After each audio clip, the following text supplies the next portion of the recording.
Hi everybody, so today I'm going to be talking about a Mitsubishi 2.4 liter single overhead cam. This particular motor is located or found in the Mitsubishi Eclipses. I particularly have a Dodge Stratus, Chrysler Sebring, the Mitsubishi Galant. There's a whole plethora of vehicles this particular engine's in. And what I want to do today is discuss and show you how to do a few of the timing components. And let me go over what they're going to be so I'm not wasting your time, so you know exactly what this video is about. It's going to have the timing belt, the balancer shaft belt. I'm also going to be discussing the crank sensor, the reluctor wheel, the target wheel, the harmonic balancer, how to remove it, what type of pulleys to use, and then as well I'm going to go into how to actually access it. You know, remove the motor mounts to the covers, you know, just a few of the little things. Alright, so stay tuned, and I'm going to jump right into it. So the first thing you're going to want to do is put the car on a jack stand, get it nice and solid. And the reason I say a jack stand, one, it's safer, but two, you are going to need your jack. What am I saying? You're definitely going to need your jack to manipulate the engine. The next thing you want to do is get a jack like this and put a piece of wood on it. And what we're going to do is we're going to place it right underneath the oil pan. Therefore, what it does is it puts a little bit of pressure there, and it gives the engine some stability, and it'll make sense in a second. You're going to jack it up just to where it's just kind of snug. You don't really want to push on it at all. But we're going to need this to be able to release the motor mount at the top, and we don't want it just sitting there flying around or dropping real easy. Now, as you can see, the jack is supporting the oil pan, and now we're ready to start the removal process to tear it down to be able to get into the timing belt area. The first thing I removed at the top was the expansion tank.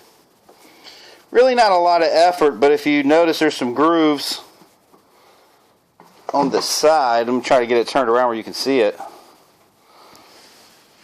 See if I can get that in focus. See that groove right there? All it does, it's just going to sit right here, right there.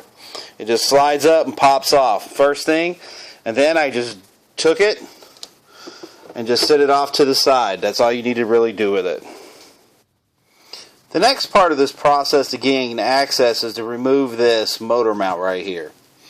You're going to notice down here on the bottom, you got a bolt right here. There's going to be a middle bolt and then two nuts. So, like I said, there's two bolts, one through the center, one through the top, and then there's two nuts. Now, this is why we have the jack on the floor right now. It's already got a little bit of pressure on this, and so it just slides right out.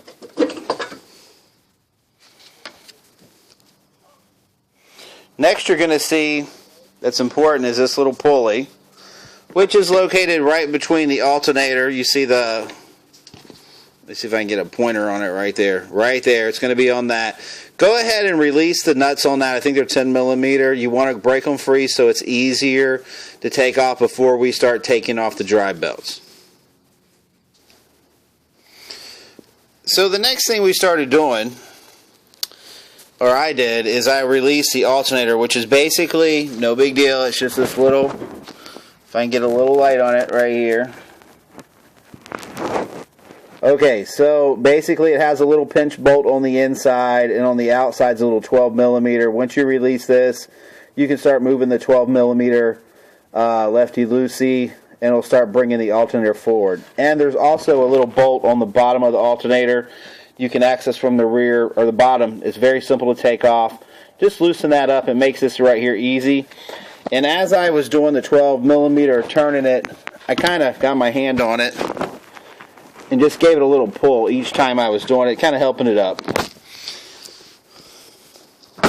The power steering is exactly the same way.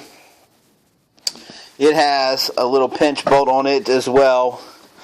It's way down here, right where right there is how you do it. And on the inside of it's a little bolt that you got to loosen up, and you can just start backing that off, and it will definitely start getting loose.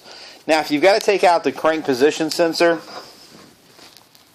you're going to want to go ahead and remove the mount. You see it on the bottom. Let's see if I can get over there just a little better for you guys. Try not to make you too drunk on this thing. Okay. Basically, there's a couple little screws that mount to the bottom, as you see right here. Alright, I just put that one back in it because it's kind of a pain in the butt the way it comes out, so I just went ahead and left it in there after I took it loose. But you might have to remove this, it's got one little 10mm right here. Just take it off so you have access to the power steering, and power steering shouldn't be no problem after that. Take your drive belts off, and we'll go to the next thing. Okay, you should be looking at the cover that goes over this. Be 5 little bolts, 1, 2, then there's one down there, and I think 1 or 2 over here. So anyway, go ahead and release that, or take them off and take off your cover. And this right here, your camshaft wheel should be exposed, the cam sprocket right here. You should be able to see it, no problem. Alright, so this shield right here is going to be what you see when you open up the fender well, or look under the fender well. It's got 3 bolts on it. It takes about 30 seconds to undo. So go ahead and toss that to the side. So looking underneath the vehicle, you're going to come across the Harmonic Balancer, which we all know what this is. Now here's what's interesting about this, that you may, if you haven't worked on a Chrysler or Mitsubishi product before, they use a different type of puller. So how this is designed is, you're going to see the crankshaft bolt here in the center. Just leave it on there. And then you're going to see the 4 bolts right here. See them? 1, 2, 3, 4.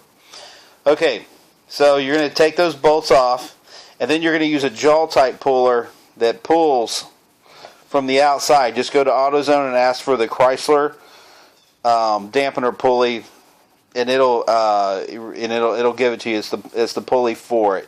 And basically, it's a 3-jaw puller. It'll have 3 jaws on it. They hook on the lips out here, and they become very even and smooth, and you can just twist it down and it pops off. Then what you'll be looking at is your timing sprocket and the balancer shaft sprocket, the timing belt, which I'm getting ready to show you what all that looks like, and the reluctor wheel. So that's how you remove this. So basically, the bolt still should be sitting in the center of the car, and you're going to be pulling the. It doesn't really matter if you. I would go ahead and just pull the crankshaft. That's what I do. I have impact, so go ahead and pull the crankshaft bolt, and then the 4. But use a puller to pull this out. Use the Chrysler pulley puller to pull this off.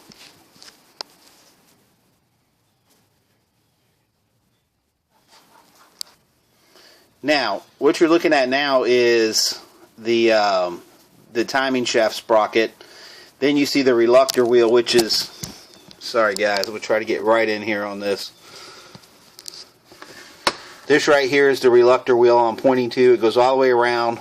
There's your crank sensor that it's pointing to. Now, what this particular one did, and there's the belt that drives the balancer shaft. You see it to the back. So if you want to pull this off, no problem, because you may be wanting to change the belt. So all you just need a bolt-on puller. It pulls, you bolt in 3 bolts, sticks in the center, and it just pulls this shaft. You will need to pull this shaft off. It will not come off, just being a nice guy. Be very careful on this target ring. It's just a thin piece of metal, and it can bend. And if you do, they were a pain in the butt to get, but they can be gotten. If you're changing a crank sensor, go ahead and assume you're going to pull this off.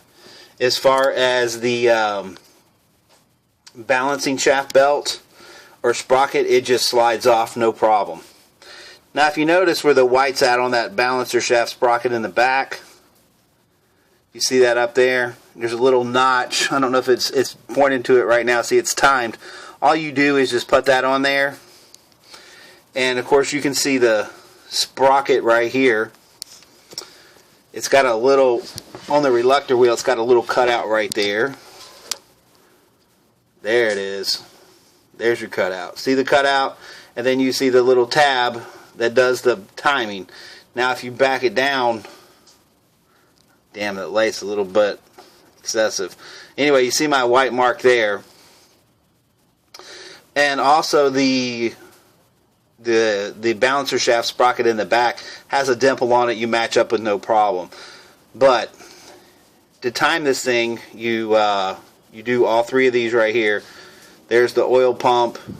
I still don't get the point of that, but whatever. And then, of course, you know, your main crankshaft has got to be done. This little tensioner right here, you just loosen it, and then the more you tighten it, the further it tightens. So it's easy to, it just slides on and off. It's really not a fight. Okay, so I've got really zeroed in on this tensioner right here. This tensioner is kind of a pain. It's simple in the way it works, but they say you need a special tool.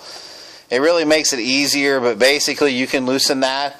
I took a screwdriver and caught the corner of one of the holes and forced it over, and then tightened it down. Worked just fine. Alright, now what's missing here is the hydraulic tensioner, which is going to go on last.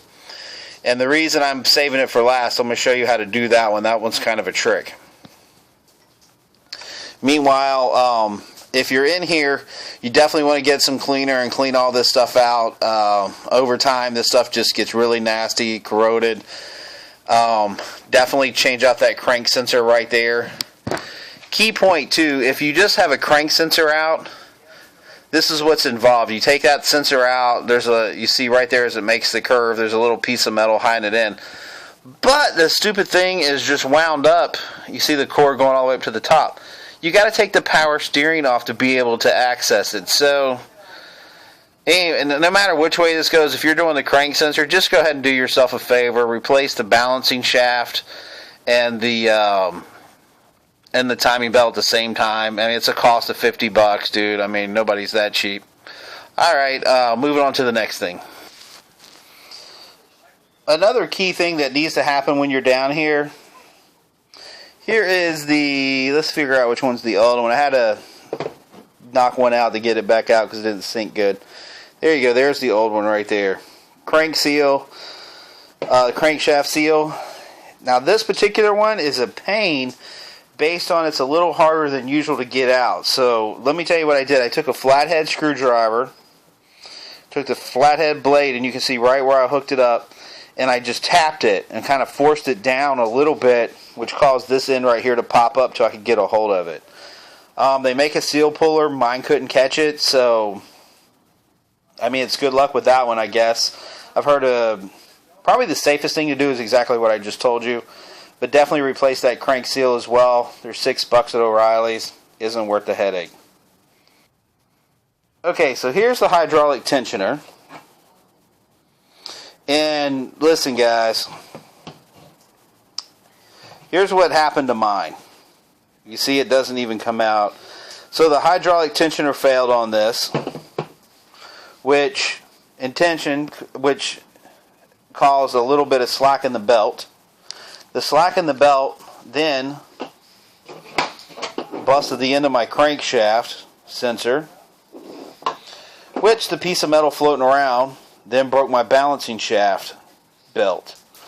So be real careful. And this all started because the crank was oiling up everything, and the oil just kind of got to it. But be careful. Now, when you go to put this in, you should have the whole car sitting just like I do. Turn around and mount this, and then you're going to very slowly just twist that out. And believe me, you will not be able to push that back in with your hand. You need to have a vise available in case you need to redo it again. Don't even try it. I've heard people using C-clamps. That might work. I'm not real sure. But, anyway, guys, that's all there really is to it. And here's a quick overview of the bottom timing cover. I kind of blew past that one. But anyway, I just wanted to share this with you people, and hopefully that'll kind of help you out. Let me show you the timing marks on the top. You can see the timing mark on the top. It's got a little notch and a little notch on the edge of the valve cover there. So this is real easy baby stuff to line up. Now to get the slack, you put the belt on starting with the crank. You come up here, take a wrench, pull this back just one notch, put the belt on it, and pull it forward, and it'll pull the slack out of this side. See that? See how taut that is? Anyway, guys, that's about a wrap. Hope you enjoyed the video. And if you got any questions on this, feel free to hit me up. Oh, yeah. And you better subscribe after watching my video.